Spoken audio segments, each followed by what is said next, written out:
What's good, YouTube? It's your boy Raymond Taco Forever. Welcome to my YouTube channel. Today I'm about another video. Before I get into that video, I want to remind everyone that I leave a link to a different playlist in every description box. Take a moment to click on those links, run the views up, run the thumbs up, run the comments up, and if you feel the need to share the playlist, feel free to share the playlist. If you like my channel and find my content helpful, take a moment to subscribe and turn on post notifications. That way YouTube will notify you every time I upload a new video. Today I'm about to share my thoughts on a white supremacist in Alabama was caught planning mass attacks on synagogues and public officials. Authorities says a suitcase full of weapons, ammo, and body armor stopping a potential deadly plot before it could happen. Yes, let me read that title one more time. A white supremacist in Alabama was caught planning mass attacks on synagogues and public officials. Authorities seized a suitcase full of weapons, ammo, and body armor, stopping a potentially deadly plot before it could happen. That's a lot. But I'm going to read this article before I share my thoughts. I couldn't react to it because Instagram, for some reason, this video was shared from Facebook to Instagram, so they got it when you can't use more than one app to activate it. Authorities in Alabama recently arrested a man identified as Jeremy Wayne, shoemaker. He's a shoemaker in connection with a white supremacist plot to carry out mass attacks on synagogues and public officials. The suspect was apprehended after officials started the threatening attacks, seizing a suitcase full of weapons, ammunition, and body armor. The arrest, which occurred around October 29, 2025, prevented a potential deadly domestic terrorism plot before it could be executed. Reports from the Clark County Sheriff's Office and news sources like WHNT News 19 identified Shoemaker as the individual allegedly responsible for planning the attacks on synagogues in Alabama and surrounding states. Synagogues in Alabama and surrounding states. So he had plans to do a lot. He had plans to do a lot of damage. Not just some damage, but a lot of damage. Let's listen to it. Hold on. Let me get my phone right. Hold on. Investigators say they uncovered a disturbing plot targeting synagogues in Alabama and neighboring states.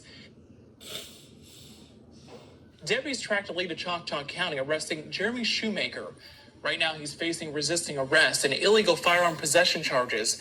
But federal agents are now involved, and more serious charges are expected. Our Claudia Nichols spoke with the Clark County Sheriff, and Claudia, the sheriff says Shoemaker was not just threatening synagogues.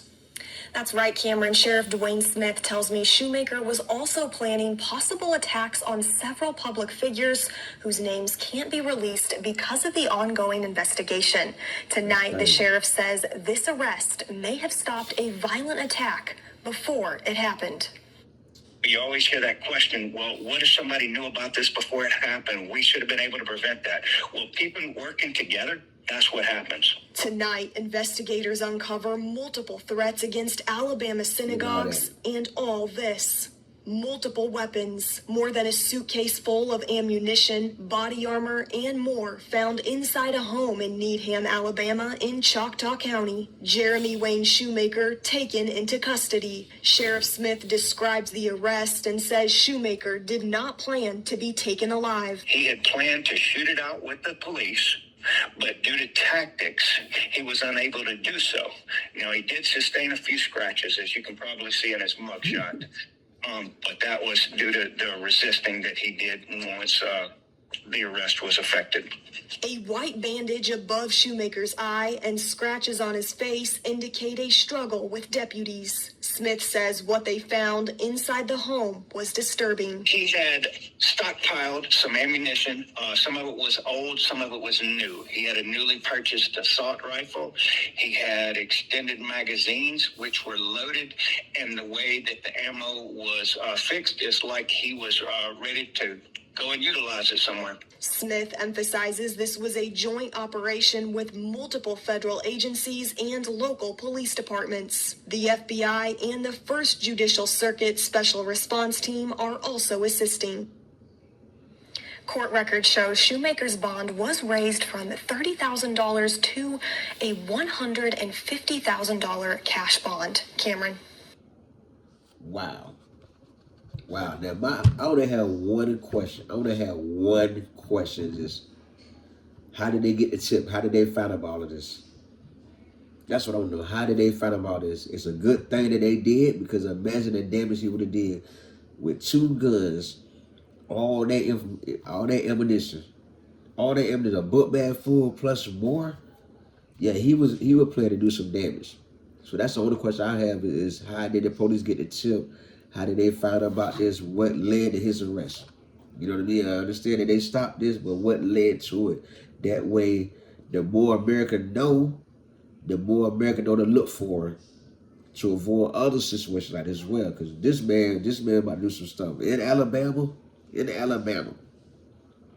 this man, a Shoemaker, yeah, he has some big plans. You see, they say he won't go peacefully. He wanted to shoot out the police and die at the end after he caused so much harm and so much chaos in the world. He wanted to go out blazing. As we see in Florida, court in the street. That's sad. That is sad. But I'm thankful that the police was able to prevent this as well.